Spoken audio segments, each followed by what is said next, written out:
ginagawa ng batang babae ang kanyang takdang aralin. Bilang isang resulta, siya ay walang ingat na gumuhit ng isang guwapong lalaki. Natakot si Mei, marunong ding magmahal ang lalaki sa larawan. Biglang nakaramdam ng pagkahumaling si Mei. Unti-unting namula ang mukha niya. Ngunit pagkatapos ay binaligtad niya ito sa ilalim ng kama at nagpatuloy sa pagguhit. Sa oras na ito, itinulak ni Ming ang pinto. Sobrang kinakabahan si Mei. Wala siyang oras upang itago ang notebook, kaya ito ay natuklasan ni Ming. Pinuklat ni Ming ang kanyang homework book. Agad niyang tinanong kung sino ang lalaking ito. Paliwanag ni Mei habang kinukuha ang exercise book. Biglang napunit ang libro. Tumingin lang si Ming at nakilala ang lalaki sa larawan. Hindi ito ang cashier sa supermarket ng paaralan. Galit na galit si Ming at dinala si Mei sa supermarket. Pagkapasok niya ay tinuro niya si Devon at nagmura. Sinabihan siya nito na huwag magkaroon ng anumang intensyon kay Mei. Binasag pa niya ang larawan sa mesa.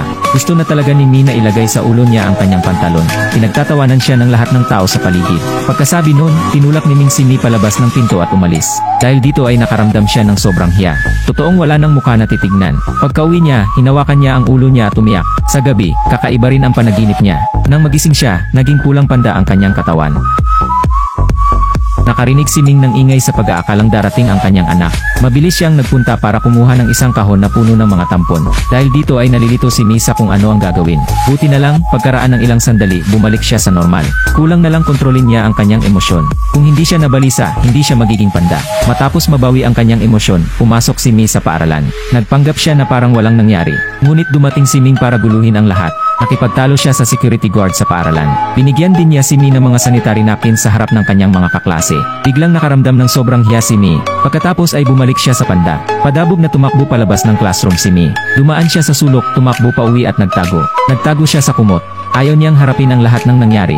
Nakauwi na rin si Ming. Pero nang makita niya ang eksenang ito, hindi na siya nagulat. Dahil alam niyang darating ang araw na ito sooner or later. Ang pagiging panda pala ay isang sumpa sa kanilang angkan. Kapag nagmature na ang mga inapo ng clan, ilalabas ang panda sa loob ng katawan.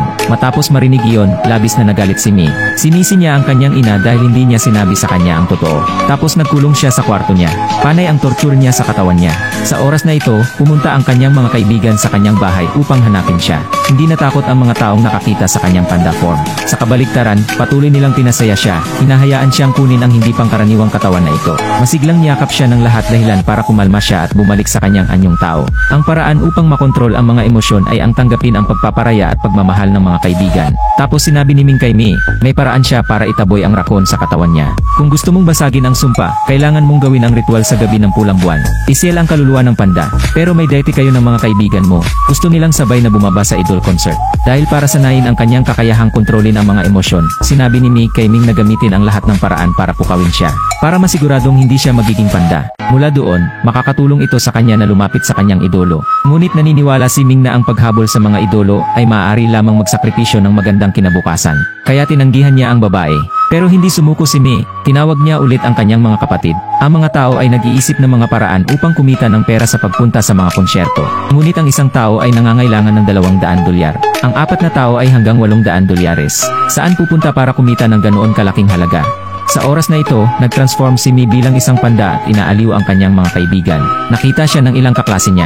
Ngunit ang lahat ay hindi natatakot, ngunit nagmamahal din ng mga panda. Kaya lang, nakaisip sila ng magandang paraan para kumita. Ginamit nila ang hotness ng panda para magbukas ng photo party kasama ang mga panda. Bilang karagdagan, ang mga panda ay ibinibenta sa lahat ng dako. Pagkatapos ay gumawa sila ng $700. Pero isang araw na lang ang concert. Paano kumita ang natitirang $100 dito? Sa puntong ito ay lumitaw si Tyler. Sinabihan niya si Mei na maging panda at lumabas sa kanyang birthday party. Pagkatapos ay bibigyan mo siya ng $200. Pagkatapos makipag-ayos, masayang sumang-ayon si Mei at ang mga kaibigan. Sobrang saya nila sa party. Gustong-gusto ng lahat ang panda na naging si Mei. Ngunit tulad ng kanilang pagdiriwang para sa pagkakaroon ng sapat na pera. Then they discovered na na-misremember pala ni Abay ang date ng concert. Iyon ay kapag Mei ay magkakaroon upang selyuhan ng panda. Sa pag-iisip na hindi siya makakapunta sa konsyerto, biglang nawala ng kontrol si Mei. Nagiging panda siya. Galit siya pero medyo galit kay Tyler. Sa kabutihang palad, dumating si Ming sa oras at pinigilan siya. Naniniwala siya na spoiled siya ng mga kapatid ni Mei. Kaya minsan pinagalitan niya sila. Pinalaan pa niya ang mga ito na huwag nang lalapit sa kanya. Pagkasabi noon ay agad niyang hinatid si Mi pauwi. Noong araw na tinatakan ang panda, gumuhit ang tawis ng bilog sa paligid ng Mi. Pagkatapos nito, nagsimulang kunin ng lahat ang magic weapon at umawit ng inkantasyon. Kasunod ng pulang buwan, dinala si Mi sa isang kagubatan ng kawayan ng magic aray. Sa harap niya ay may lumabas na salamin. Ang pagdaan lamang dito ay ganap na tatatakan ang kaluluwa ng raccoon sa kanyang katawan. Ngunit malapit nang matapos ang pagbubuklod, lumingon si Mi at tiningnan ang distressed expression ng panda.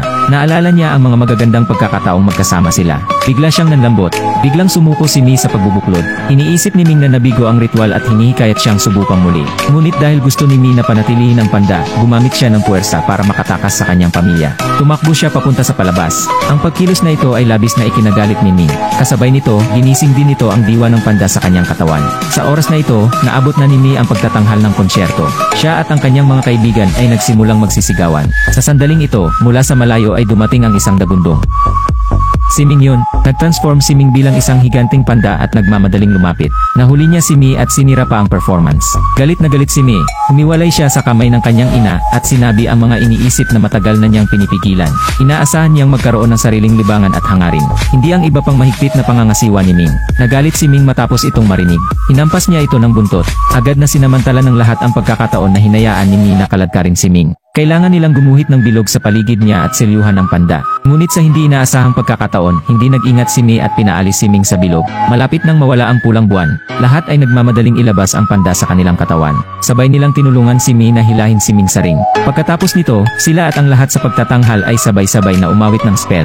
Nagsanib puwersa ang lahat para isyel ang higanting panda. Matapos mawala ang liwanag, pumasok si Mi sa panaginip ni Ming. Nakita niya si Ming bilang isang bata. Naranasan din pala niya ang paghihirap ng mga panda. Dumanas din siya ng kalungkutan nang madismaya ang kanyang lola. Ngunit sa huli ay napigilan niya ang sarili.